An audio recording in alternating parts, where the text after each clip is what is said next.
everybody. I'm Clay Hall, the director of the new Disney Toon Studios animated feature, Planes. Looks like the historic aircraft on the right is getting into the spirit of our new film. You know, it would fit right in with Dusty Crophopper, El Chupacabra, and all their high-flying friends from Prop Wash Junction. Now, that plane was known at airports across the country as November 234 Mickey Mouse, or the Mouse for short. You know, back in the early 1960s, Walt Disney himself used this plane to scout locations for what he referred to as the Florida Project. His team purchased many acres of land here in Central Florida, but they kept the Disney connection a well-guarded secret. Eventually, the secret was out, and the Walt Disney World Resort became a reality. I hope you enjoy the rest of your tour, and I hope you enjoy Planes.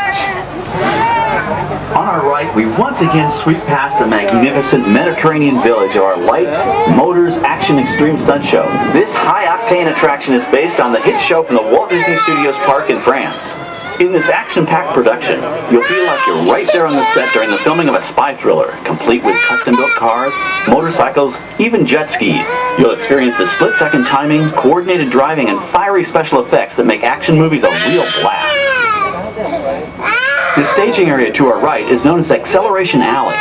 Here, the custom-built stunt show vehicles rev their engines up to 70 miles an hour before making their high-speed entrances onto the stage for our Lights, Motors, Action Extreme Stunt Show. Of course, these are professional stunt drivers. We hope you'll enjoy their daring driving skills, but please, don't try them yourself.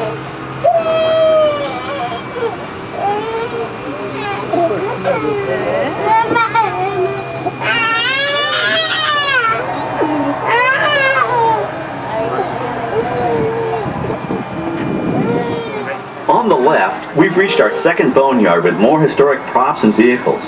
When we reuse older props in a new production, they're often refitted with custom parts and given a whole new color scheme. You might not even recognize them the next time you see them on screen. For instance, coming up is our friend Herbie the Love Bug. He went through a special demolition derby makeover. Those dents and dings were added on purpose, but he can be polished up as good as new for his next starring role.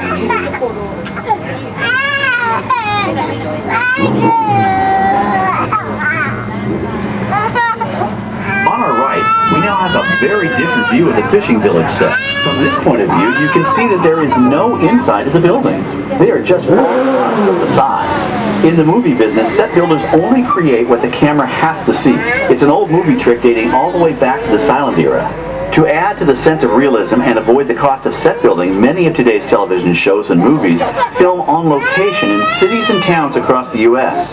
But out in the real world, you've got to contend with noise, traffic, crowds, and various visual elements that may or may not belong in your film. Here on the Backlot, we can avoid these problems because we created our very own flexible urban environment.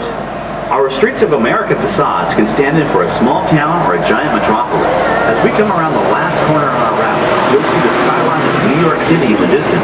It's really a series of painted flats, expertly designed to fool the eye and the camera.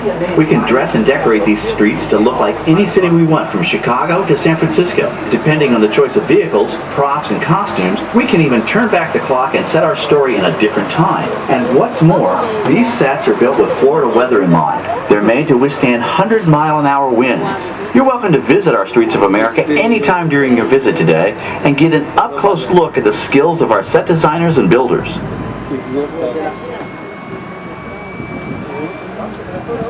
We've just about reached the end of our tour. Our final stop is the American Film Institute Showcase, where you can see the actual costumes and movie props used in some of Hollywood's most famous films. There are some pretty amazing items in there, so feel free to take all the time you like. Please stay seated until our tram comes to a complete stop and check around you for any personal items that may have fallen during our trip. Well, as they say in Hollywood, that's a wrap. Thanks for joining our Backlot tour, and we hope you'll come back to visit us again soon.